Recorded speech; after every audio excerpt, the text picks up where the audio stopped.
Mungkin ini menjadi pertanyaan bagi kita semua. Apa itu COVID-19? Di mana COVID-19 ini bermula? Bagaimana COVID-19 menginfeksi tubuh kita? Dan bagaimana pencegahannya?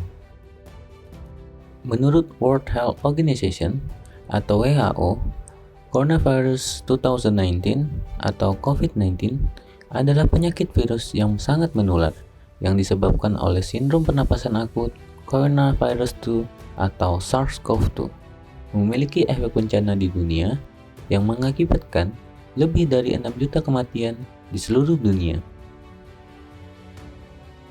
Kasus pertama penyakit yang didominasi virus pernapasan ini pertama kali dilaporkan di Wuhan, Provinsi Hubei, Tiongkok pada akhir Desember 2019. COVID-19 menyebar dengan sangat cepat ke seluruh dunia dalam rentang waktu singkat. Hal ini memaksa WHO untuk menyatakan COVID-19 sebagai pandemi global pada 11 Maret 2020. Nah, bagaimana sih COVID-19 dapat menyebar? Dari informasi resmi yang dikeluarkan oleh WHO, orang yang terinfeksi dapat menyebarkan virusnya pada orang yang sehat melalui droplet atau percikan cairan saat batuk atau bersin, kontak fisik dekat dengan orang yang terinfeksi, kontak dengan permukaan, benda, atau barang yang terkontaminasi. Seperti yang kita ketahui, Indonesia menjadi salah satu negara yang terdampak COVID-19. Lajunya penyebaran COVID-19 membuat pemerintah Indonesia mengambil langkah tegas untuk menghambat penyebaran COVID-19 dengan penandatanganan peraturan pemerintah nomor 21 tahun 2020 pada tanggal 31 Maret 2020 oleh Presiden Indonesia Joko Widodo perihal mengatur pembatasan sosial berskala besar sebagai respon terhadap COVID-19. Kebijakan ini semakin diperketat mengikuti angka kenaikan terjangkit COVID-19. Selain peran penting pemerintah dalam pencegahan COVID-19, kesadaran masyarakat juga harus ikut serta dalam pencegahan COVID-19 dengan menerapkan protokol yang sudah ditetapkan oleh pemerintah. 7 langkah pencegahan penyebaran COVID-19 untuk pribadi, keluarga, dan komunitas. Rajin mencuci tangan dengan sabun dan air mengalir, menutup mulut dengan tisu atau bagian dalam siku saat batuk atau bersin, tinggal di rumah saat merasa kurang enak badan, hindari terlalu sering menyentuh mata, mulut, dan hidung. Hindari tempat-tempat yang ramai. Jika mengalami demam, batuk, dan sulit untuk bernafas, segera minum obat dan cek kesehatan.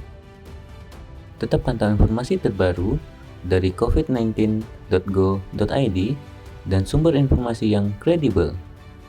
Secara umum, upaya pencegahan penyebaran COVID-19 tidak cukup bila hanya dilakukan secara upaya tunggal, seperti menjaga protokol tanpa mendapatkan vaksinasi yang lengkap, maupun sebaliknya. Oleh karena itu, kesadaran kita tentang pentingnya vaksinasi sangat penting untuk mencegah penyebaran. Nah, apakah teman-teman sudah tahu apa itu vaksin? Vaksin merupakan antigen mikroorganisme yang diinaktifikasi atau dilemahkan yang bila diberikan kepada orang yang sehat akan menimbulkan antibodi spesifik terhadap mikroorganisme tersebut, sehingga bila terpapar akan kebal dan tidak terserang penyakit. Cara kerja vaksin itu sendiri bukan membentuk antibodi, tetapi membuat sel memori untuk informasi ke antibodi cara melawannya. Sehingga tubuh yang diberi vaksin akan dengan mudah mengalahkan virus dan memberi respon kekebalan yang lebih kuat. Dari berbagai uji penelitian dan uji klinis, vaksin sendiri memiliki banyak jenis yang beredar di dunia termasuk Indonesia. Apa saja vaksin yang sudah beredar di Indonesia? Sinovac COVID-19 vaksin adalah sebuah vaksin inaktifikasi terhadap COVID-19 yang menstimulasi sistem kekebalan tubuh tanpa risiko menyebarkan penyakit. Setelah vaksin inaktifikasi ini bersentuhan dengan sistem kekebalan tubuh, produksi antibodi akan terstimulasi sehingga tubuh siap memberi respon terhadap infeksi dengan SARS-CoV-2 hidup. Vaksin ini mengandung ajuva aluminium hidroksida untuk memperkuat respon sistem kekebalan tubuh. Vaksin AstraZeneca adalah sebuah vaksin adenovirus non-replikasi untuk COVID-19.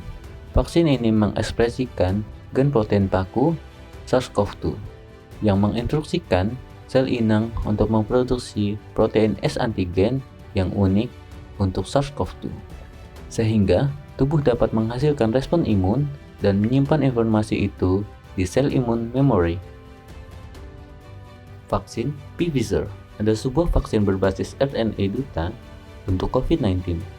mRNA menginstruksi sel untuk memproduksi protein S antigen yang unik untuk SARS-CoV-2 untuk menstimulasi respon kekebalan. Vaksin Moderna adalah sebuah vaksin berbasis RNA duta untuk COVID-19.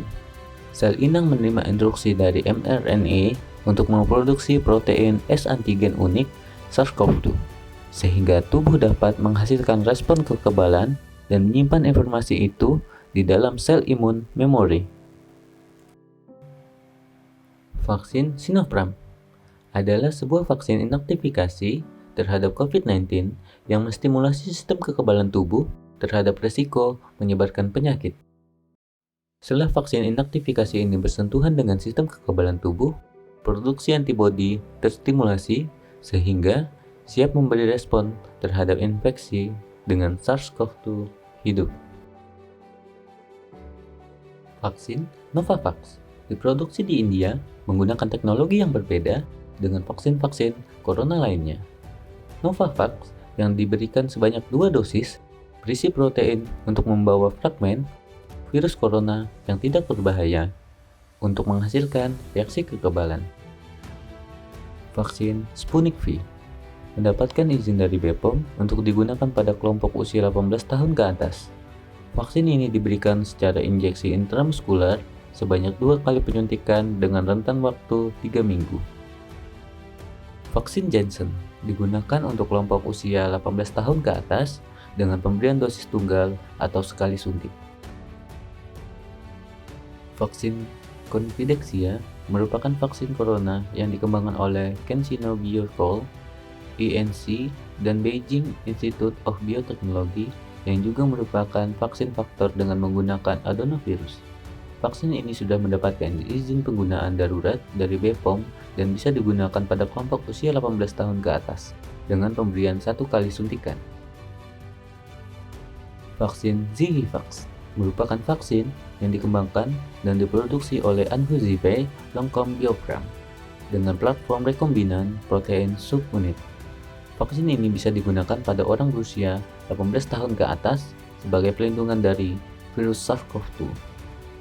Vaksin Zihivax diberikan sebanyak 3 kali suntikan dengan interval pemberian 1 bulan dari penyuntikan pertama ke penyuntikan berikutnya. Vaksinasi booster dapat meningkatkan imunitas hingga 2 kali lipat dibandingkan vaksinasi dosis kedua. Booster dapat melindungi orang tua dari kelompok masyarakat rentan atau memiliki komorbid dari penularan COVID-19. Berdasarkan surat edaran Kementerian Kesehatan Republik Indonesia tentang vaksinasi COVID-19 dosis lanjutan atau booster. Banyak yang bilang vaksinasi memiliki efek samping. Apakah benar demikian? Jawabannya, benar. Tiap obat dan vaksin pasti menimbulkan efek samping. Hal ini menandakan bahwa vaksinnya bekerja dan manfaat akan vaksin lebih besar dari efek samping yang dirasakan. Pertanyaannya, apa sih manfaat vaksin pada tubuh kita? Terdapat 4 tujuan utama vaksin COVID-19. Yang pertama, merangsang sistem kekebalan tubuh. Yang kedua, mengurangi risiko penularan. Yang ketiga, mengurangi dampak berat dari virus. Yang keempat, mencapai herd immunity. Namun, jika kalian melakukan vaksin booster, tentu manfaat yang didapat juga semakin meningkat. Jika banyak masyarakat yang kebal, hal ini akan memutus mata rantai penularan kepada kelompok yang tidak mendapat imunisasi seperti bayi kecil dan penderita imunodefisiensi. Nah, itulah penjelasan singkat tentang jenis-jenis vaksin COVID-19. Bagi teman-teman yang belum vaksin, yuk kita vaksin dan ajak orang-orang tersayang untuk ikut serta dalam vaksinasi.